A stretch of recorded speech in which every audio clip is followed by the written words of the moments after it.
Halo teman-teman pecinta sepak bola, selamat datang di channel Bola Kaki, channel yang berisi perkembangan informasi dan prediksi pertandingan sepak bola. Assalamualaikum warahmatullahi wabarakatuh, salam olahraga, salam sepak bola. Teman-teman pecinta sepak bola tanah air dimanapun teman-teman berada, kembali dengan saya di channel Bola Kaki. Bagaimana kabarnya hari ini teman-teman semuanya?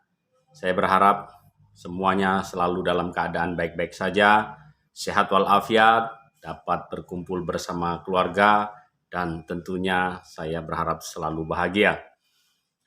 Masih dengan informasi Timnas Indonesia, kali ini saya akan memberikan dua informasi tentang ulasan Timnas Indonesia, para pemain yang bisa saja pemain yang pada laga ketika Indonesia melawan Cina dalam kualifikasi pra-Piala Dunia zona Asia tidak main seperti Justin Hubner, maka ketika menghadapi Jepang dan juga Arab Saudi tanggal 15 November dan 19 November kemungkinan sudah bisa ditampilkan. Untuk itu ulasannya diikutin dan informasi tentang pelatih Sintayong diberikan keleluasaan oleh Ketua Umum Bapak Erick Thohir dalam ajang Piala ASEAN Cup. Siapapun yang akan diturunkan, asal tentunya target-target yang diinginkan oleh PSSI juga diharap dapat terpenuhi. Itulah informasi ulasan yang akan saya berikan.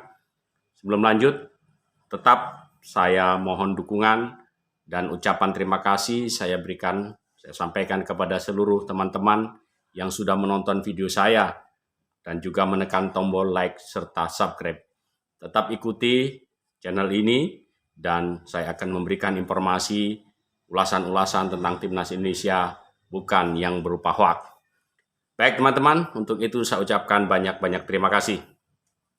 Timnas Indonesia dalam menghadapi round ketiga, kita tahu bersama tentunya teman-teman sudah tahu dan kita semua sudah bisa mendengar, menginformasikan bahwa tanggal 15 November lagi berapa hari ke depan Timnas Indonesia akan berhadapan dengan Jepang.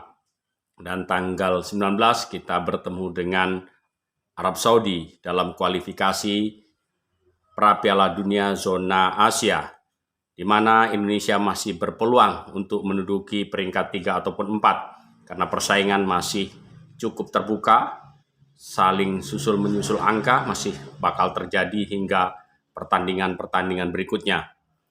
Kita tahu bersama bahwa ketika Indonesia dikalahkan Cina 2-1, ketika itu lini belakang pertahanan memang terlihat kurang terjadi chemistry. Itu juga salah satu karena Justin Hubner tidak tampil karena mengalami cedera. Tapi untuk menghadapi Jepang dan Arab Saudi, kemungkinan besar Justin Hubner telah sembuh dari cedera dan bisa bermain menghadapi Jepang dan Arab Saudi. Kita harapkan seperti itu. Dengan tampilnya Justin Hubner, tentu yang sudah menjadi tandem Jay Itzes, Rizky Ridho, dan Justin Hubner jika datang dan ada Miss Hilgers, kekuatan Timnas Indonesia sangat dalam. Karena juga Jordi Amat kemungkinan sudah sembuh dari cedera, juga bisa digunakan sebagai kedalaman. Tapi kita berharap mudah-mudahan pelatih Sintayong tidak melakukan eksperimen kembali untuk melawan Jepang. Karena poin-poin krusial ini sangatlah menentukan dan kita harapkan starting 11 yang diturunkan adalah yang terbaik. Siapa yang punya komposisi dengan melihat persiapan dan track record permainan dari satu permainan ke permainan berikutnya. Secara pribadi mungkin penampilan Jordi Amat bisa dievaluasi kalau menurut saya. Kenapa? Dari beberapa pertandingan, cuplikan-cuplikan pertandingan, mohon maaf, bukan seperti apa. Kita harus mengaku secara jujur, performance Jordi Amat memang sangat menurun dan jauh dari diharapkan. Bagaimana penampilannya dan blunder-blunder yang sering dilakukan, mudah-mudahan pelatih Sintayong memberikan kepercayaan kepada pemain yang punya kapasitas. Memang nama besar Jordi Amat sekarang bukanlah sebuah jaminan, karena penampilan di lapangan musuh yang dihadapi adalah tim sekelas Jepang yang biasa lolos ke Piala Dunia, tim yang biasa mengalahkan Jerman, Spanyol. Ini bukan tim sembarangan. Artinya ketika melawan tim sekelas Jepang, saya rasa pelatih Sintayong sudah punya pengalaman.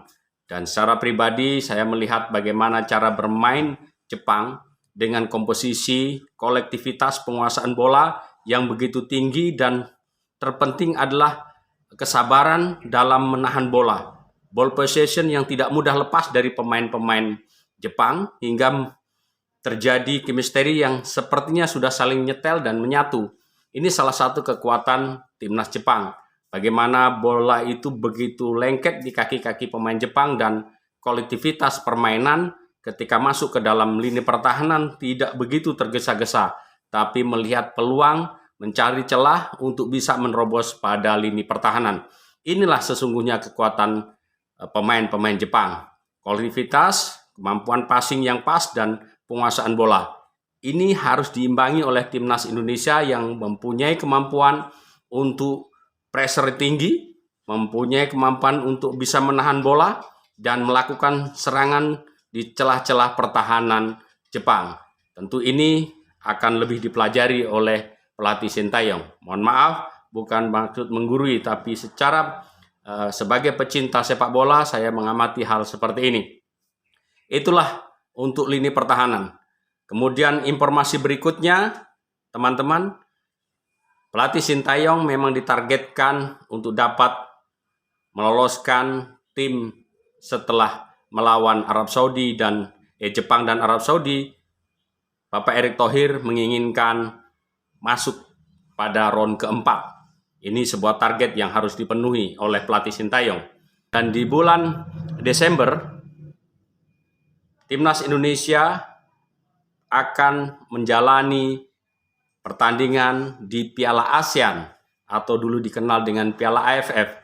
Ini tentu sangat menarik karena Indonesia tercatat belum pernah menjadi juara.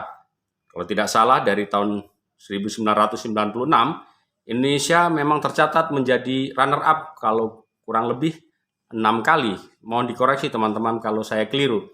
Dari sini tentu adanya rasa penasaran dari para pencinta, pengamat, juga PSSI tentunya, bagaimana timnas Indonesia yang sudah masuk pada round ketiga ini belum pernah mencatatkan diri menjadi juara dalam turnamen ini. Pemain-pemain yang akan ditampilkan oleh PSSI Federasi diserahkan sepenuhnya kepada pelatih Sintayong.